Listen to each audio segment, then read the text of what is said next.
Olá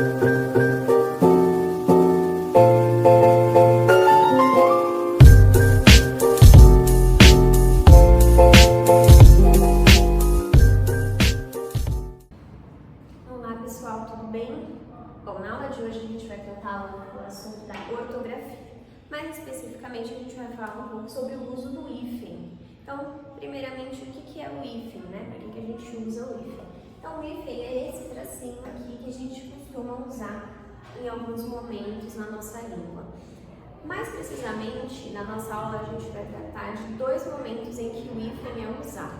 Então vamos entender um pouco melhor aqui a definição do uso do hífen e quais são os assuntos que a gente vai tratar. Então, o hífen é um sinal gráfico que sinaliza a união semântica, como acontece, né, como a gente pode ver, em substantivos compostos ou na formação de palavras com prefixos. Então, primeiro, o que é uma união semântica? Quando a gente junta dois significados. Então, por exemplo, aqui, pré-escola, semi-analfabeto, guarda-chuva e beija-flor. Isso daqui são palavras que nós temos mais de um sentido. Com exceção da palavra semi-analfabeto, que não tem hífen, a gente vai entender por quê. Só que todas essas formações aqui, ou são substantivos compostos, como esses dois últimos aqui, então substantivo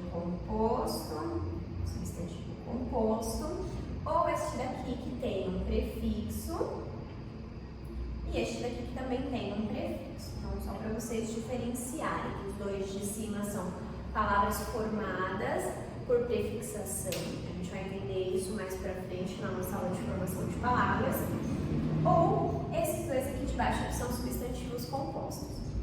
Em ambos, a gente tem essa união semântica de mais de um termo, ou seja, eu pego o significado de pré, que é um prefixo, o significado de semi, que também é um prefixo, estou unindo a um outro significado, que é o significado de escola e de analfabeto. Então, nestes dois casos aqui, eu tenho a inclusão desse prefixo, que é essa palavrinha aqui que a gente acrescenta antes de uma palavra já existente, e eu estou unindo a ideia, por exemplo, aqui de pré, de antes, de primeiro, com a ideia de escola. A gente costumava chamar de pré-escola aquele momento de entrada das crianças no colégio, que eles ainda não estavam propriamente tendo um ensino regular, um ensino que a gente chama de ensino fundamental. Então, por isso, pré-escola, antes daquele período escolar. Semi-analfabeto, a mesma coisa. E aqui, no caso, guarda-chuva e beija-flor são duas formações de substantivos compostos. A gente tem uma palavra e outra palavra. Então, guarda tem um sentido, chuva tem outro sentido. Quando a gente junta guarda-chuva, a gente cria um terceiro sentido. Isso é um substantivo composto.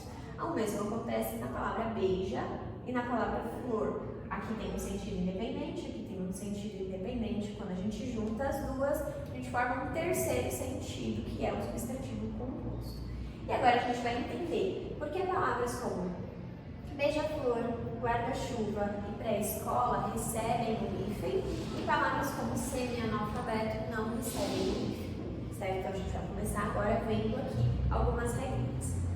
Então, primeiro vamos falar das regras de receber o hífen. Primeira regra: palavras cujo segundo termo começa com H.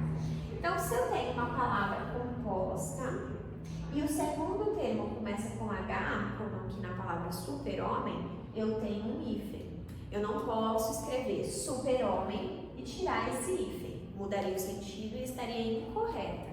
Porque não, primeiro que sonoramente isso seria impossível e gramaticalmente isso não seria aceito. Então, super-homem requer um hífen, porque o segundo termo, a palavra homem, é escrita com H. Segunda regra: palavras cujo prefixo termina com a mesma vogal que começa o segundo termo. Então, vamos lá. Palavras que têm um prefixo que termina, então a última letra é uma vogal que é a mesma vogal que começa o segundo termo. Então, por exemplo, micro-ondas e anti-inflamatório. Por que micro-ondas a gente escreve separado? Muita gente ainda escreve junto porque isso antigamente era assim.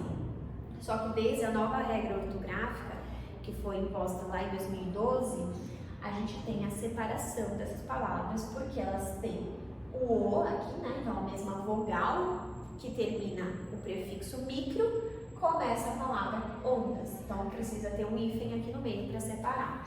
Anti-inflamatório, a mesma coisa. A gente vai separar porque anti termina em I e inflamatório começa em I, certo? Terceira regra, bem semelhante à segunda. O que muda é que agora a gente está falando da consoante. Então, palavras cujo prefixo termina com a mesma consoante que começa o segundo termo. Então, a mesma lógica, só que ao invés de olhar a vogal, agora estamos olhando uma consoante. Então, interracial, a gente separa, também é um motivo de muita dúvida, né? A gente, por exemplo, quando a gente está estudando literatura, algumas pessoas ainda escrevem algumas palavras como se elas separassem, mas não necessariamente elas separam, certo? Segundo aqui, então, interracial a gente separa por essa razão. Quarta regra. Na formação de sub, então na formação de uma palavra que tem o prefixo sub, mais palavras, né, mais o segundo termo que começa com a letra R. Então, novamente, uma regrinha incluindo R. Como, por exemplo, na palavra sub-regional. Então, sub é um prefixo e em seguida a gente tem o segundo termo que é o regional, que termina em R, que começa em R. Sub-regional vai se separar por causa disso.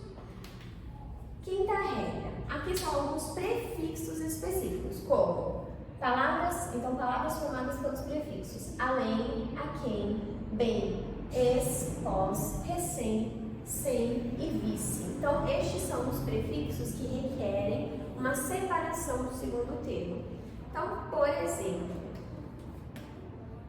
por que ex-namorado, a gente precisa ter este hífen aqui para separar? Ou como, por exemplo, nas palavras pós-graduação, recém-nascido, vice-prefeito, a gente sempre separa com hífen porque são palavras que têm este prefixo, essa palavrinha que vem antes, e esse prefixo ele requer um hífen após. Então não importa qual seja a palavra, qual seja a letra inicial, a letra final, a gente sempre vai colocar o hífen aqui por conta do prefixo que exige que haja um hífen ali no meio. E a última regra que a gente vai tratar são as palavras formadas pelo prefixo mal, então mal advérbio, mais palavras iniciadas por H ou por vogal. Então, por exemplo, as palavras mal-humorado e mal-educado. Se a gente tirasse esse hífen, não teria como nem sonoramente a gente falar isso, né? Por exemplo, ficaria mal-educado, né? Como algumas pessoas falam, porém na escrita a gente não consegue representar dessa maneira, a gente precisa ter um hífen nesses dois casos, certo? Então, por exemplo, aqui a gente consegue ver o caso da pré-escola, que recebe esse hífen justamente por conta da regra número 2. É um prefixo que termina em E e mais um segundo elemento que começa em E. Então, esse é um dos muitos casos que a gente usa o hífen no nosso dia a dia.